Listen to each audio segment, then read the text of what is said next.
tendre, Père, dans la guérison de ton serviteur et de sa délivrance de la mort. Ton serviteur Ézéchias faisait cette prière et déclarait ceci: Seigneur, c'est par tes bontés qu'on jouit de la vie, c'est par elles que je respire encore. Tu me rétablis, tu me rends à la vie. Voici ce que ton serviteur avait déclaré. Nous bénissons ton Saint-Nom parce que c'est toi qui manifestes tes bontés. Et tes bontés, notre Dieu, nous donne, Seigneur, la vie. Et nous glorifions, Père éternel, ton Saint-Nom de ce que tu as encore manifesté tes bontés envers nous ce matin. Et nous voulons, notre Dieu, t'être reconnaissant. Que toute la gloire revienne à toi seul. Nous voici encore au devant de toi. Tu nous as rétablis et Seigneur, tu nous as rendu la vie. Pas pour que notre Dieu, nous jouissons seulement de tes bienfaits, mais que Seigneur, nous soyons toujours dans ta présence et écouter tes conseils par tes paroles que tu nous donnes chaque jour. Voici pourquoi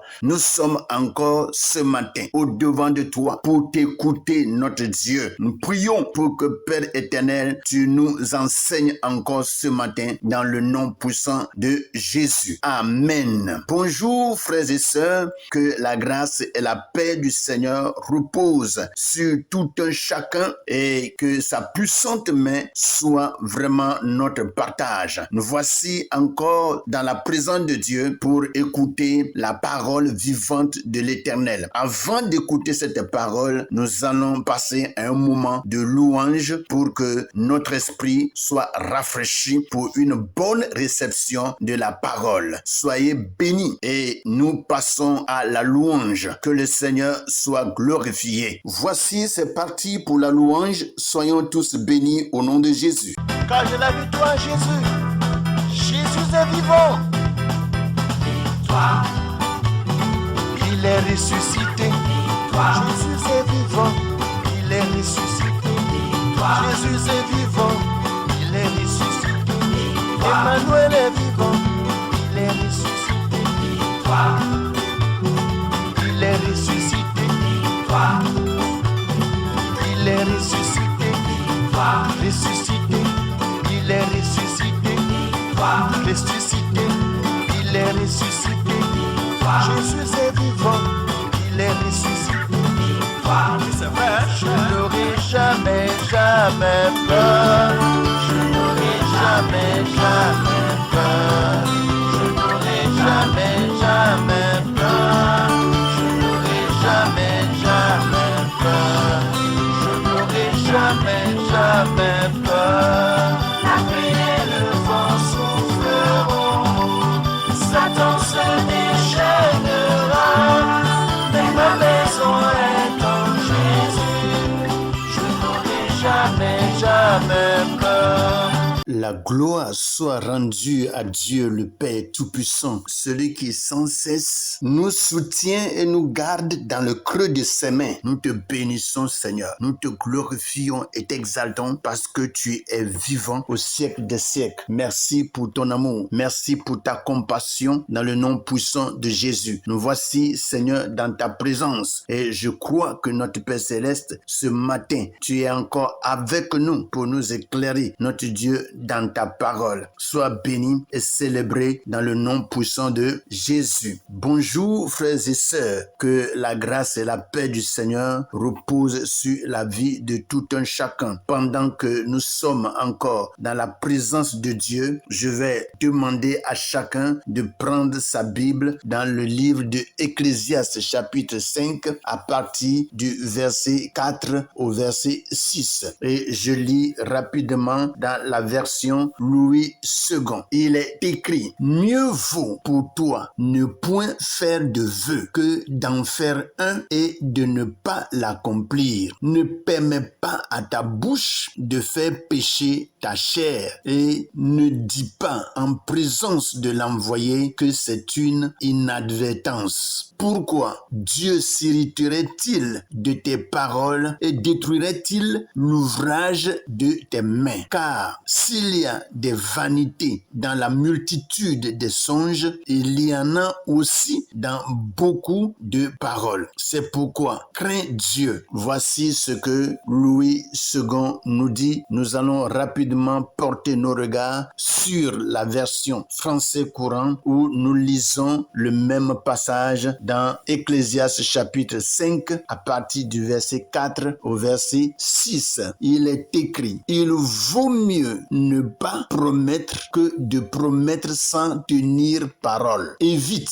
les propos qui te rendraient coupable. Ne sois pas obligé de dire au prêtre, c'est une erreur. Autrement, Dieu s'irritera à cause de ces paroles et détruira ce que tu entreprends. Les paroles trop abondantes sont aussi vaines que les rêves en grand nombre. C'est pourquoi préoccupe-toi plutôt de respecter Dieu. Voici ce que le français courant nous dit. Nous allons profiter de ces merveilleuses versions pour aller rapidement à notre méditation ce matin et nous retournons rapidement à la version Louis II pour entamer notre méditation. Mieux vaut pour toi ne point faire de vœux que d'en faire un et de ne pas l'accomplir. Voici ce que Salomon nous dit ce matin. Et je crois que Dieu passe par Salomon pour nous apporter cette parole parce que Dieu ne veut pas qu'aucun de ses enfants rentre en conflit avec lui. Effectivement, nous ne pouvons pas entrer en conflit avec Dieu. On ne peut pas combattre Dieu. On ne peut pas le tromper. On ne peut en aucun cas tromper Dieu. Et c'est pour cela, au lieu des fois de se presser et faire des promesses, il serait mieux que nous ayons la bouche fermée devant Dieu que de faire des déclarations et dire certaines choses que nous voulons faire dans la maison de Dieu et ne pas l'accomplir. Ne rentrons pas en conflit avec Dieu. Salomon le dit et le déclare. Si tu ne fais pas de promesses, Dieu ne te punira pas à cause de ça. Mais si tu en fais et que tu n'accomplis pas, c'est là que vraiment tu vas rentrer dans des problèmes avec le Seigneur. Donc, il est mieux pour nous de garder silence, de fermer notre bouche au lieu de parler rapidement ou bien avec empressement et ne pas accomplir ce que nous avons dit. Mes frères, cela est vraiment dangereux. Il est dangereux de faire une promesse à Dieu et ne pas l'accomplir. Salomon continue et dit, ne permets pas à ta bouche de faire pécher ta chair et ne dis pas en présence de l'envoyé que c'est une inadvertance, c'est une erreur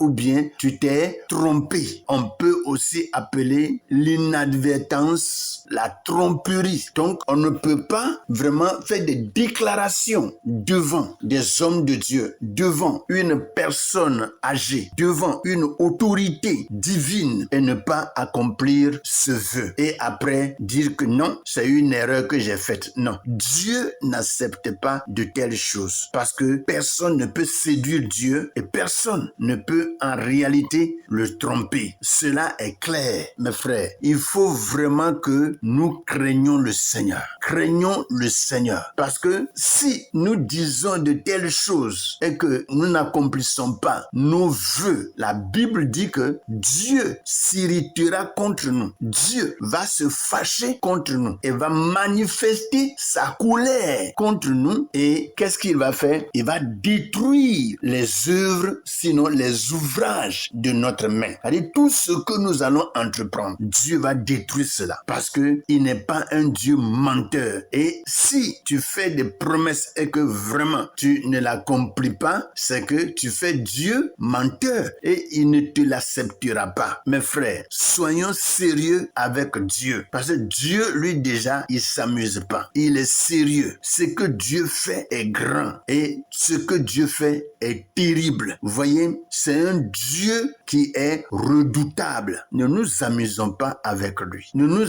amusons pas avec Dieu parce qu'il n'est pas un enfant qu'on peut tromper. Et c'est pour cela, lorsque nous prenons des engagements et que nous faisons des promesses devant Dieu, il faut vraiment que ce que nous venons de dire soit accompli dans notre vie. Sans cela, ça ne sera pas bien pour nous, comme nous sommes en train de le lire. Voyez, dans le français courant, le verset 4 nous dit « Il vaut mieux ne pas promettre que de promettre sans tenir parole. » On dit certaines choses et puis on ne tient pas parole. On oublie des fois devant Dieu ce que nous venons de dire et on laisse même tomber pour ne jamais revenir à ça. Or Dieu, il a tout noté. Tu parles à Dieu, il enregistre tout. Je vous ai dit hier que Dieu enregistre tous nos comportements. Dieu enregistre tous nos comportements, nos pensées, nos paroles, nos actions. Il n'y a rien qui soit